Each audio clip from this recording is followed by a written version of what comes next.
The government needs to change its focus in protecting native sea lions. That is the message from local academics, following the New Zealand sea lion's newfound status as an endangered animal. And Stefan Meyer from the the University of Otago's zoology department joins us to explain. A very good evening, Stefan, and thank you so much for coming. What's the current focus for managing the sea lion population?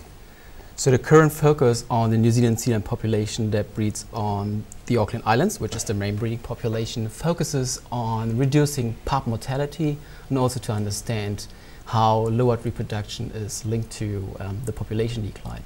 Okay. Is that focus working? Presumably not, because what we found is that the population will hardly show a positive effect to a management that focuses on pup mortality and reproduction. Okay. So what evidence do you have to support what's happening?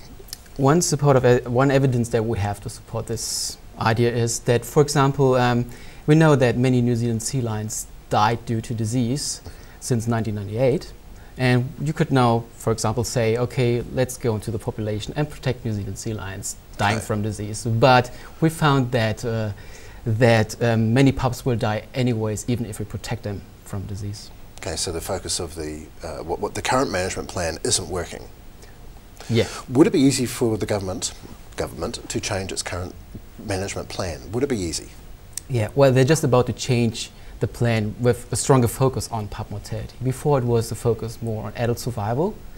And I think what they should do, this is what our research does suggest, is to stick with the old plan and focus stronger on adult survival, and just to do better in reducing impact of fishing, which is occurring at the Auckland Islands. So with fishing, what are the other threats to the sea lions?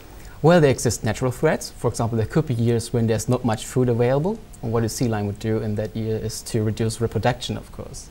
But to avoid that the population is declining in those years, there's an insurance, and that insurance is high adult survival.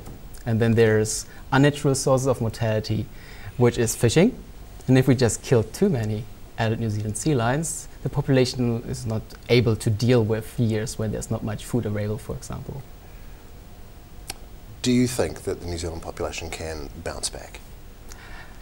I think yes. I think if we entirely reduce fishing impact on this population, we can at least stop the population decline. The population decline, is this a recent marked population fall off? Yes, it started approximately in 1998, and since then the population has declined by about 50%. So the number is halved since then. And that's quite a lot. That's a lot, yeah. How long do you think it might take for the species to return to healthy levels? That's hard to say, but what our model does tell us is that if we remove fishing impact, it's possible to stop the population decline. We should see this effect after 6 to 10 years. Okay, long question. If nothing changes, could New Zealand sea lions become extinct?